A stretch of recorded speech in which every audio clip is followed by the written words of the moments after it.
Alors, la notion d'objet dynamique dans Photoshop, quand j'ai par exemple des montages images à faire, si par exemple j'ai ce fond sur lequel je veux incruster ces personnages, ce qui va être plus intéressant, plutôt que avant je pourrais avoir tendance à ouvrir mes deux fichiers Photoshop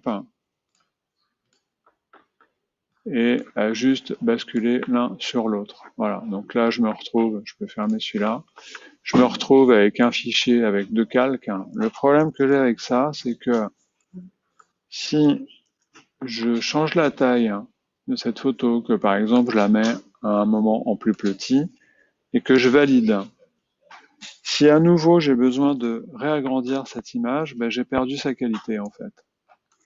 Hein, vous allez le voir tout de suite. Bon, ça, ouais, ça se voit, c'est quand même assez parlant. Elle est beaucoup plus floue qu'au départ parce que j'ai réduit les pixels et j'ai de nouveau tiré dessus, donc ça me récupère pas la qualité. C'est pour ça que moi, ce que je préfère faire, c'est plutôt passer par la fonction fichier, importer et incorporer. Et à ce moment-là, je vais aller chercher mon visuel, un peu comme j'importerais une image dans InDesign. Bon, c'est pas la même, hein, c'est pas grave. Et je valide. Et là, le petit icône de calque a changé, c'est devenu un objet dynamique. Ce que ça change, c'est que là maintenant, si je change la taille de l'image, bah, par exemple, je la mets en tout petit, et que je rechange d'avis et que au final, hop, je la remets en grand, ça perd pas en qualité parce que c'est comme si c'était une image qui était incorporée. Et si je veux aller la modifier, je double-clique sur mon petit icône de calque et ça l'ouvre dans un fichier à part entière. Elle est incorporée à ce PSD, c'est-à-dire que je vous montre, si je fais un petit changement dessus, ouais, j'ai mis la moustache à la petite fille, je ferme, j'enregistre, ça va se mettre à jour directement dans mon montage, là où j'ai mon objet dynamique qui est incorporé.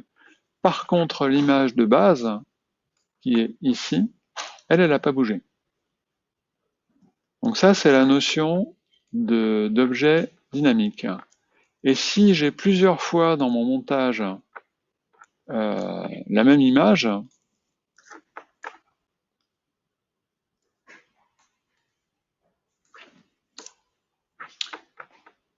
le même objet dynamique, hein, quand je double-clique dessus pour aller le modifier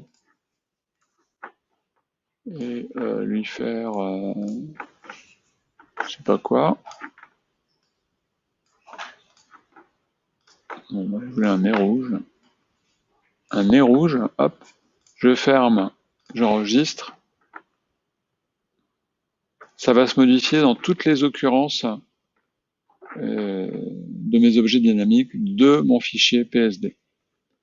L'avantage, c'est que si je fournis ce fichier PSD, enfin si maintenant je l'enregistre en fichier PSD, si je le fournis à quelqu'un, j'ai pas besoin de lui fournir en plus ces deux visuels-là, ils sont bien incrustés dedans.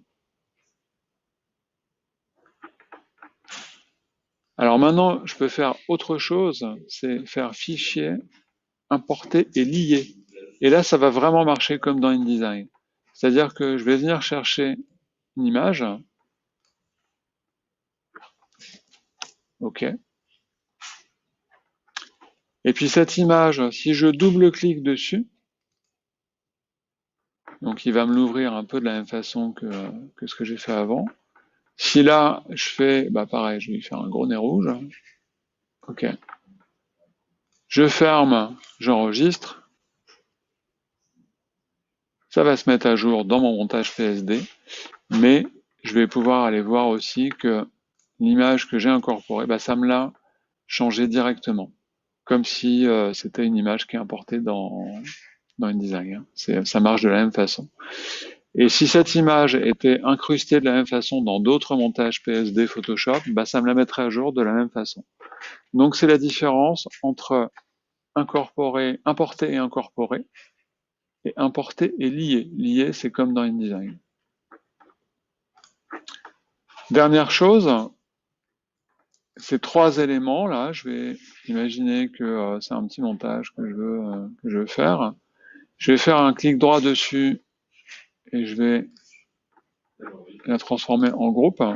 Voilà, il m'a juste mis mes trois éléments dans mon groupe. Et je vais faire un clic droit dessus et là j'ai la possibilité de le convertir en objet dynamique. Ce qui fait que j'ai plus qu'un calque tout simple et quand je double-clique dessus, ça l'ouvre et je retrouve en fait mon montage avec mon groupe et mes calques. Ce qui veut dire qu'un objet, alors si je modifie un truc, faire ça par exemple, hop, j'enregistre, je ferme, ça va se mettre à jour ici dans mon objet dynamique. Ce qui veut dire qu'un objet dynamique, ça peut aussi être un fichier avec plusieurs calques, plusieurs masques, plusieurs choses. Voilà, donc c'est assez pratique.